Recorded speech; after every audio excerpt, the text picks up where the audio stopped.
Good evening, ladies and gentlemen. I am delighted to be here tonight to celebrate something quite important. I mean, we do celebrate birthdays, right, where the only thing you have to do is not die for 365 days. So this is as good a reason as any, right? What is the meaning of excellence? And how can we reach excellence? Today, I'm going to share with you some insights from cognitive science that were really life-saving for me. I hope they will be for you too. So let's first define what is excellence. And for that, I'm going to talk about speed cubing. Do you know what speed cubing is? Does anyone know what speed? Yes, you know? Yes, solving a Rubik's Cube, yes. My personal record for that, I don't know for you, but it's 8.6, 8 years and 6 months. But this man here, he can solve a Rubik's Cube in 4 seconds. Obviously, this is a clear demonstration of excellence. Now, what makes him excellent? If you look at his brain, what are we going to find that makes him excellent? Any idea? Actually, 2 things happen in his brain. A short reaction time and a very low mistake rate. And you can apply that to any form of activity, whether you play tennis, whether you are doing guitar, or studying, for that matter. Now, of course, the question that interests you is, okay, how can you come to have a short reaction time and a low mistake rate, whatever it is that you're doing? So if you want, let's dive together into the human brain. And I want to show you a very interesting study that was done by researchers at Pittsburgh University. This is what they found. For any activity, extended practice translates into the development of new brain patterns. In other words, when you practice an activity, whatever it is, you are going to create new synaptic connections. What you're seeing, this little green octopus here, is what we call a glial cell. It's creating myelin, which is a lipid-rich material. And, well, myelin is very important in your brain because this is what makes signals more efficient. Now, the more you practice activities, the more myelin you will have. And what you're looking at right now, actually, is a brain improving, a brain learning a skill. Very concretely, and I promise there will not be too much cognitive science like that tonight. Very concretely, that means 2 things. If you followed me before, shorter reaction time and lower mistake rate. And when you master it to the maximum, this is when you come to what I call the Bruce Lee level. This is a demonstration of his 1-inch punch. He could throw a 75-kilo man 6 meters away. What I'm showing you here is a demonstration, of course, of excellence. Now, some of you might be thinking, yes, of course, but I'm not Bruce Lee, right? And this is the first myth I want to talk to you about. Myth number 1, excellence isn't for all. Actually, when I was a student in my first year of study, I remember we had this commencement speech, and the lecturer came, and he said something that shook us all. He said, look to the student to your right, and look to the student to your left. We looked right and left, you know. And he said, 2 of you are never going to be excellent and should give up straight away. He was a hell of a motivational speaker, right? But more seriously, this is how you create a self-fulfilling prophecy of failure. The truth is, nothing could be further from the truth. This is a thickened myelin sheath, right? This is what you get when you have someone like Bruce Lee. Actually, with a team of researchers, we worked very hard on getting a proper scientific representation of what the brain of Bruce Lee looks like, okay? Be careful, it's going to be a lot of scientific data here. Well, if I'm showing you this right now, it's because actually, to be honest, your brain, all of you, look exactly like that too. You don't need to be Bruce Lee to have a very strong brain. If you don't believe me right now, Raise your hand if you can write a sentence in English. Okay, not all the lecturers are raising their hands, which is kind of worrying right now. Well, Homo sapiens sapiens appeared about 300,000 years ago. The first evidence we have of writing is about 3,400 BC in Sumer, next to the Persian Gulf. We know that, for example, when you acquire linguistic skills, your arcuate fasciculus, right, is going to get stronger. It's a small area between Broca's area, responsible for motor word image, and Wernicke's area, which is responsible for sensitive word image. But there's much more that goes into that. Actually, what do you need to learn a language? Any idea?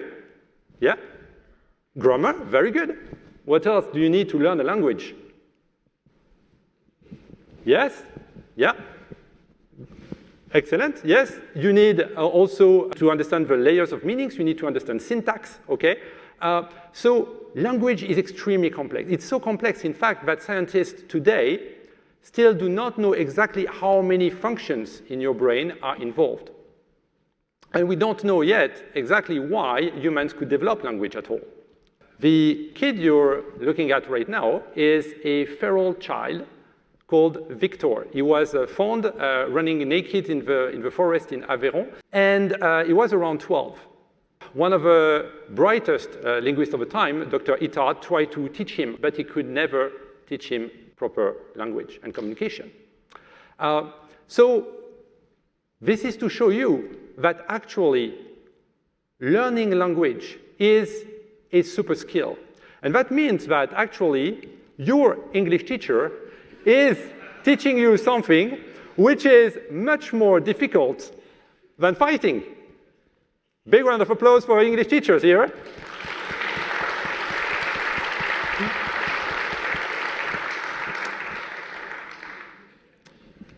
All right, now you guys might think, wait, okay, we all have the potential to be excellent, but some people are still better than others, right? Some people are still overperformers. And this is myth number 2 that I want to address with you. Myth number 2 is that intelligence or talent is key. You know, welcome to university, the place where everyone is going to be smarter than you, except for 4 idiots that will end up in your project group, right? Well, now I want to ask you a small question. Who here knows someone very smart or very talented who is not doing something meaningful with their life? Yeah, actually, I know a lot of these people. It's interesting. Yeah, pretty much everyone here, okay? Well, and there's a good reason for that. There's a fantastic study that was conducted by Duckworth and Seligman. What they show is that self-discipline is 2 times more predictive of academic success than IQ. What does that mean, self-discipline? Well, there's a lot of studies on the topic, but basically, there are 3 components that you can apply right now. Practice, no distraction, and resilience. So don't let, excuses like, I'm not smart enough, or these people are more talented than me, get in your way. Now, of course, you might ask yourself, okay, how do I get self-disciplined? It's hard, it's tough, right? So this is where the magic weapon comes into play. Actually, you almost said it before, right? You need to be driven. No, but don't be sorry. Be happy about that. Congratulations. Actually, being driven, as you said, okay, is the key. You need to find meaning, or what I call intrinsic motivation. Here, I have 2 interesting stories. I have to warn you, it's brutal and cruel, but it's very insightful. We are in the 1950s, and a man called Kurt Richter decides to conduct an experiment with wild rats. Just to tell you, wild rats are excellent swimmers, okay? And he wanted to know how long they would survive if you put them in jars, right, that are half filled with water. How long do you think a rat survived in a jar like that?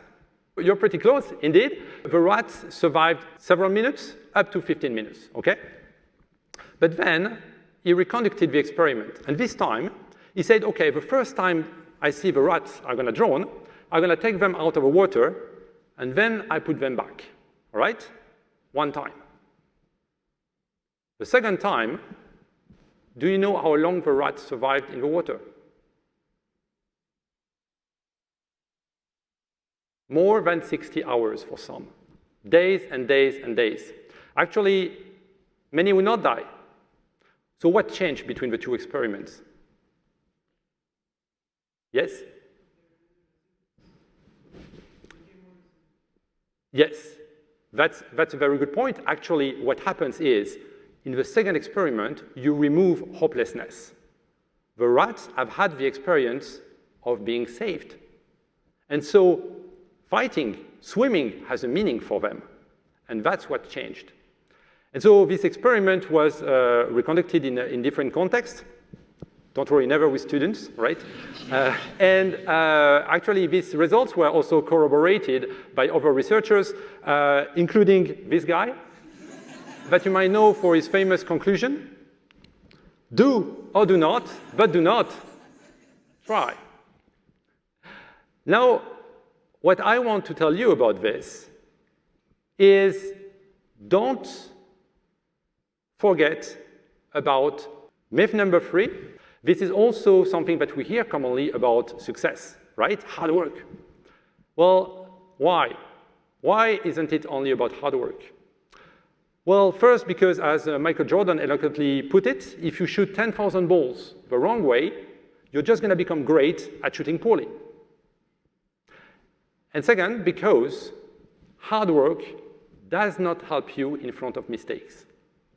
And here there's a very interesting study that was conducted by Dr. Carol Dweck, who is at Stanford University. And Carol Dweck and her team conducted an experiment on kids. So she took kids, 10-year-old kids, right, in a school in Chicago. By the way, these are not the actual kids. It's just a cheap stock picture because I don't own the rights. What they did is that they gave the kids in the Chicago school a task that was slightly too hard for them.